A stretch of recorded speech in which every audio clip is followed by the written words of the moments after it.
How do you move your team from being dysfunctional to being successful? I'm Greg Schenkel, President of Unique Training and Development and Frontline Leadership Systems. And today I want to look at a few ways that you can move your team out of any dysfunction that it might be having to being more successful and having higher performance. A lot of what I'm going to speak about is based on Patrick Lencioni's book, The 5 Dysfunctions of a Team, and his great follow-up book called The Advantage.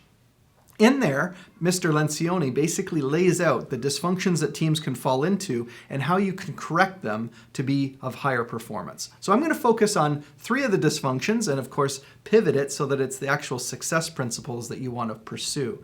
The first one is harness conflict to resolve disagreements.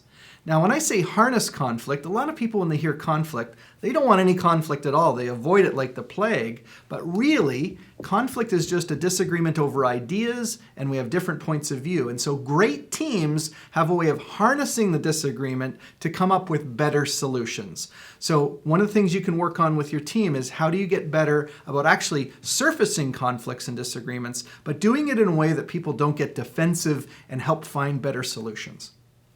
The second tip is to focus on building a high level of trust with the team. Now, you've probably been on teams where they actually trust one another, and you've been on teams when they don't have a high level of trust.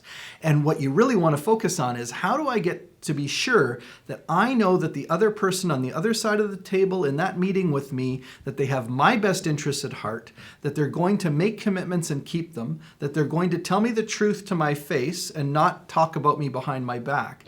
And do we have this level of trust such that they are willing to speak up when something doesn't quite resonate well with them? So building that level of trust, and of course there's lots of activities that you can do to increase the trust on your team. The third tip for going from dysfunction to success on your team is to be accountable to one another. Now, accountability, we're going to simplify it. It basically says that when I say I'm going to do something, kind of like with trust, I'm actually going to deliver on that. And if I don't deliver on it, I'm going to be willing to own up to the fact that we missed our target, we didn't achieve the milestone that we were focused on, and I'm going to avoid passing blame to others. Even if there's some reason that might have contributed to the problem, I'm going to take ownership responsibility of that.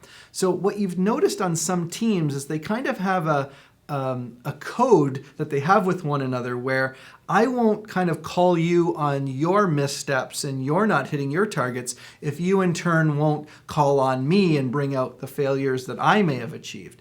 See, with great accountability and high trust, the team should be willing to say, guys, I missed the target. Here's what happened. Here's how I'm going to get it back on track. I need some help.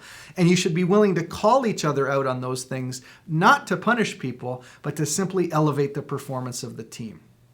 So there you go, 3 tips from Patrick Lencioni's The 5 Dysfunctions of a Team that you could focus on to increase the performance level of your team. And once you've done that, you might decide that you want to work on some of your other leadership aspects and characteristics.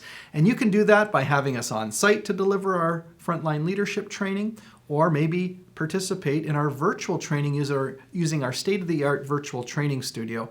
Or maybe you just need to download some of our resources. Anything you need, you can reach us at uniquedevelopment.com or connect with us on social media. We're on Facebook, LinkedIn, Twitter, and now even Instagram. So we look forward to connecting with you there. And if there's anything that we can do to help you on your leadership journey to achieve greater success for you and your team, please reach out and connect with us.